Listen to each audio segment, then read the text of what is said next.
Okay, we've talked a little bit about the eclipse, but there's so much more. So, after a few requests, here I am giving you more. So, if you want to learn more about what to expect, grab your notebook, grab your pen, and let's chat. With any eclipse, this lunar eclipse is ending that 2-year story. So, it can be abrupt endings, it can be unseen forces at work behind the scenes, and then all of a sudden the circumstances just happen, or you already know what's happening.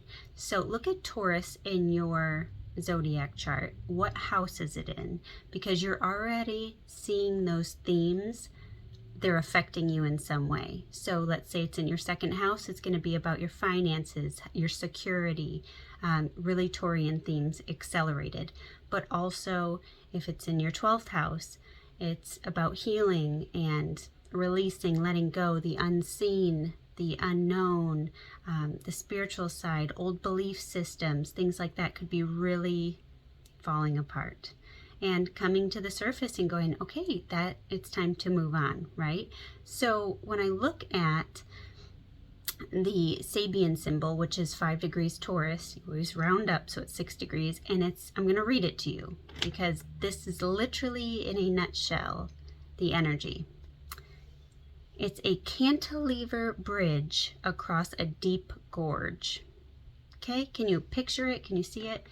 And it says, after following a catastrophic setback, it can feel like the earth has opened and up and swallowed us.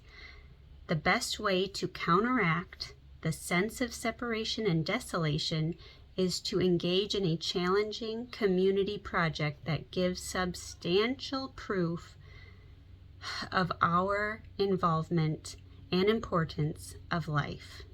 Huge. So again, I've talked about it in the last video. Don't be surprised if a big event occurs or another big event. We just had the war happen that a lot of people were not expecting. But that being said, there is a great chance of another big event happening. And I went over it before. It could happen with financial stability, with our resources, with our food supply.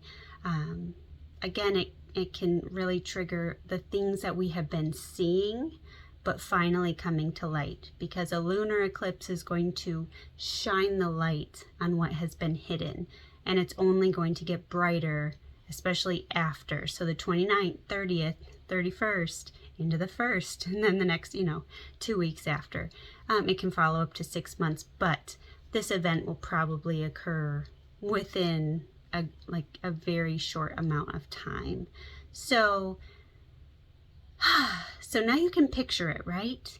So it's this overcoming is the theme. Like we're overcoming obstacles, overcoming challenges, right? Right. Eclipses literally are fated events that happen. So things are accelerated.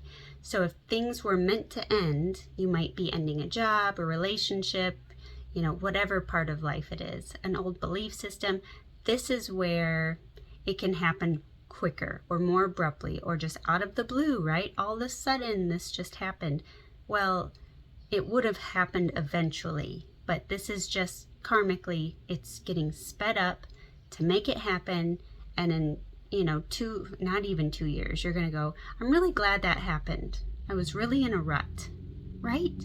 So it's how you look at it, but also it might not be comfortable while it happens, while you go through it. And you can choose to do it on your own, or you can have the universe choose for you. So again, this is more for your own insight and your own power, because knowledge is power, and knowing where it's going to affect you the most, why not take advantage and make the changes yourself? So we have an opposition, or we have opposing Mercury and Mars, and they're in conjunction happening at the same time. So it's going to be like a lot of energy, right?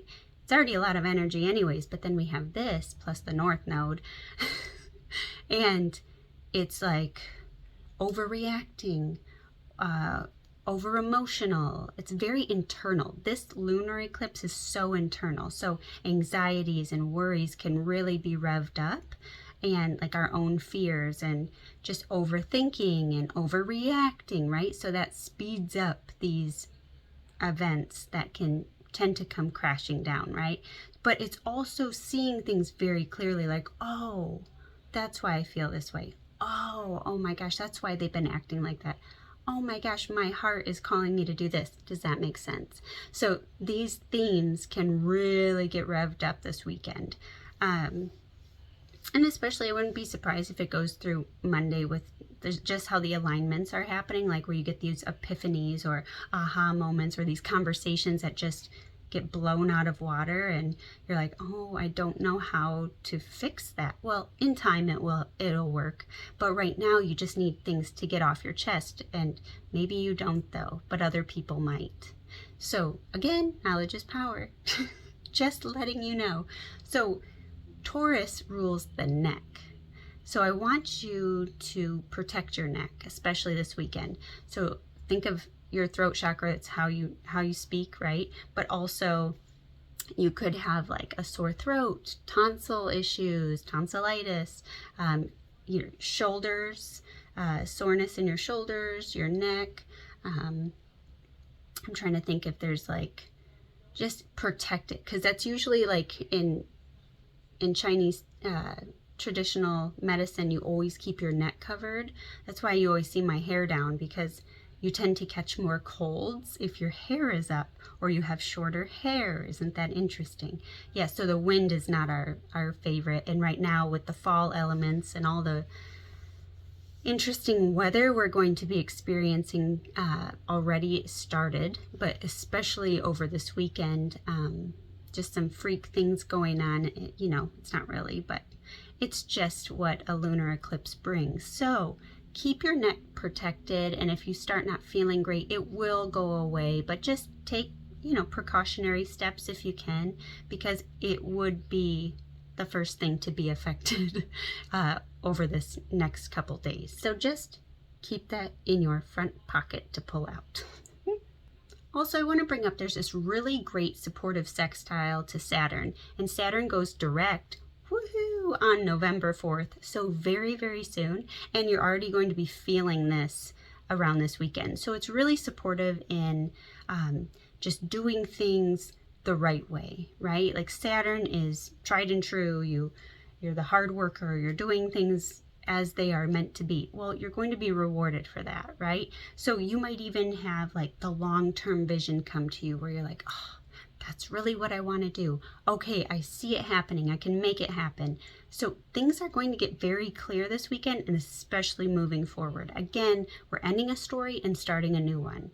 So this is the last eclipse that started in November 2021, and then we had them in 2022 in April and March 2023, and then obviously the 28th, 29th, depending on where you're located in the States or in the world, is the final one on the nodal axis of Taurus Scorpio axis. So we're closing that story up, we're putting it away, and we're starting the Aries Libra nodal axis.